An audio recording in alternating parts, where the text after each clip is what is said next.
Vikings 1-5. Vikings are in reverse of what they were last year, Jeff. Remember, they were winning all their games late. Now this year they're losing all their games late again. They only had one really bad game this season, and you know what? They're 2-4. I'm sorry, y'all, 2-4. So pretty much, yeah. Let me flip that, but because they're 2-4, but they've been so bad that you don't care what they are because they're not going to make the playoffs this year. So pretty much they're a 2-4 team right now. And you know what? This game really does call for the game to be much better than most assume because I feel like there was a lot of things that the Browns actually did go ahead and expose on the 49ers that we already knew was going to get exposed. But do the Vikings got a good enough defense to win the battle at the point of attack? You know what I mean? That's the biggest question that you have going into this game with the Vikings. And it seems like it could be one of those days. Daniel Hunter has been playing good football as of late. And if they can keep the pressure coming, we've seen it that Brock Purdy is going to be pretty average at best. But you know what? Still one of the best game managers in the NFL, if not the best game manager in the NFL. And you know who else was a game manager, Jeff, for a long time of his career? Tom MF and Brady. So let's just understand that he's looking just like Brady did the first 5 years in New England, where strong run game, strong receivers, strong offensive line. You don't have to do much, but just not mess it up. And that's exactly what Purdy has been on. And you know what? I don't care what anybody says.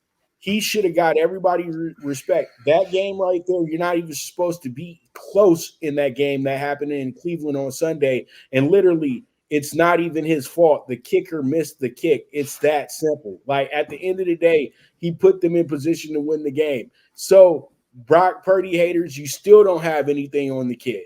But I'm not taking them on Monday. I'm taking the Vikings with the +6.5. Jeff, your thoughts?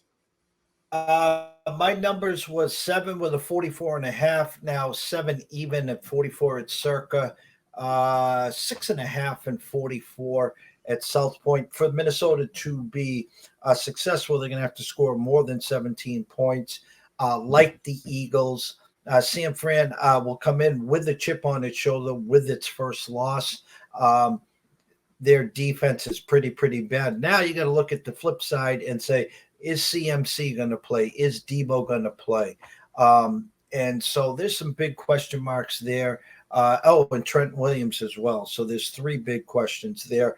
Money is leaking in on Minnesota right now. I think the sharps are saying, hey, you know what? Maybe a couple of these guys don't play. Let's grab the 7 or 6.5 where we can. We bought the hook. We took the 49ers down to a flat 6. Hope they win by 7 or more. But this one smells a little, Pops. If I had to play early on this game, I might take a shot with the 49ers in the first half. Again, no Jefferson. He'll be out for at least a few more weeks.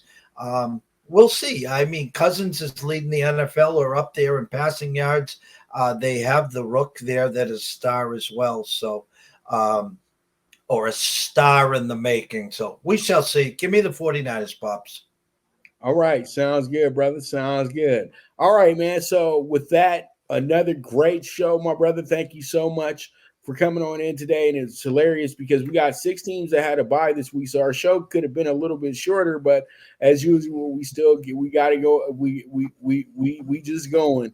But, we did start a little bit later than I wanted to, but you know what? Jeff had business to handle. It's all good. So no biggie on that part as well either. But all in all, you guys can follow Jeff over at the East Coast Sports Investors on the Twitter, on IG. Just put it on in. You can follow him at all those places right there. You guys know where you guys can catch me at DBIC Wave _ on the IG. You guys can follow me on at Pop DBIC and also follow the Prime Wave Media Group page as well too. And you guys can subscribe to this channel as well too, right there on the subscribe button that's actually on the screen when you guys are watching the replay. So with that, this is the NFL Bet Exchange. I'm your host, Pop DiBiase, the primetime capper, and none other than the Don of Cape Cod, Mr. Jeff Dawson himself, the one of ones. And you know what? With that, we are gone, and this is the